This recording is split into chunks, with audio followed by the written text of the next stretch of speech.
Bonjour à tous, cette vidéo aujourd'hui pour vous expliquer pourquoi est-ce que l'hypnose marche parfaitement bien sur tous vos soucis, addiction, phobie, troubles anxieux, etc.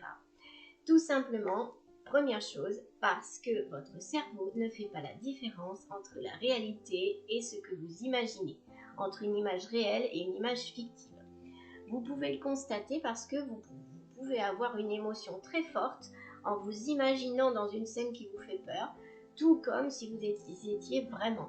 C'est d'ailleurs sur ce principe-là que se basent les images en réalité augmentée, ou quand vous faites une attraction avec, notamment au Futuroscope par exemple, pour ceux qui connaissent, quand vous faites des attractions où simplement vous êtes dans une image et qu'on vous met dans le même mouvement, vous avez l'impression d'y être. Alors que en fait vous n'y êtes pas, c'est que votre cerveau n'arrive pas à faire la différence. C'est pour ça qu'il est d'ailleurs très difficile de se dire non j'y suis pas, j'ai pas peur. Voilà. Donc votre cerveau, les neurosciences nous l'ont montré notamment grâce à l'IRM, votre cerveau il croit ce qu'il voit et même ce que vous êtes en train d'imaginer. Donc l'hypnose, comme on vous place dans une situation où vous êtes en train de visualiser des choses, les yeux fermés, et bien ça fonctionne très très bien. Et d'autant plus parce que contrairement à une thérapie classique où vous discutez et vous n'êtes pas forcément effectivement en train de visualiser, même si vous visualisez à ce moment-là, vous n'êtes pas forcément focalisé au sens de votre attention profonde sur cette visualisation.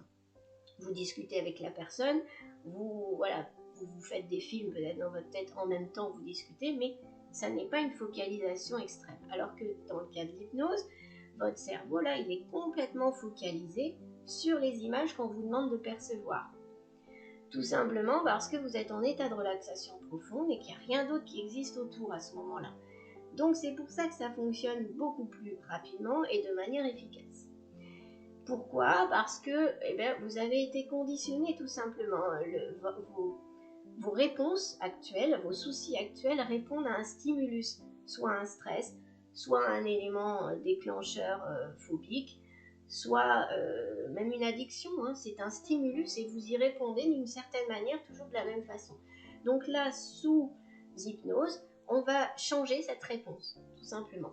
On va dire au cerveau que là, on va répondre différemment maintenant. Alors ça va se faire en 1, 2, 3, 4 séances, peut-être plus parfois, mais ça se fait assez rapidement parce que il est très facile de montrer au cerveau autre chose et de lui indiquer d'autres façons de faire.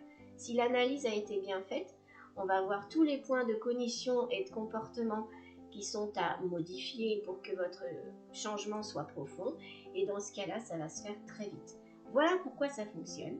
Et voilà donc aussi pourquoi je vous encourage à faire attention aux vidéos que vous trouvez sur Internet, sur YouTube plus particulièrement, en hypnose.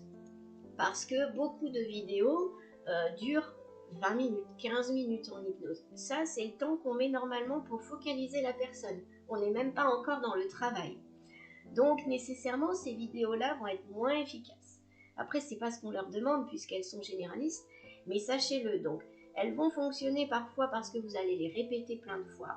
Et dans ce cas-là, ça revient à la méthode Coué, vous savez, comme le sketch de Danny Boone qui dit « je vais bien, tout va bien ». À force de se répéter des affirmations positives, des choses positives, ça aussi, ça modifie votre cerveau. Mais tout comme une thérapie classique où on discute, ça va être moins rapide qu'une vraie séance d'hypnose. Donc faites attention à cela dans les vidéos que vous écoutez, même si elles peuvent vous être bénéfiques sur d'autres plans. Mais en tout cas, c'est pas aussi efficace, c'est clair. Et puis faites attention aussi à la forme d'hypnose qu'on vous propose derrière. L'hypnose ericksonienne est basée par exemple sur des images très suggestives. On l'utilise aussi en hypnose cognitivo-comportementale, mais que en partie. Les images, nécessairement, comme je viens de vous le dire, votre cerveau doit être placé devant d'autres attitudes, d'autres cognitions, devant des vraies images, comme si c'était la réalité.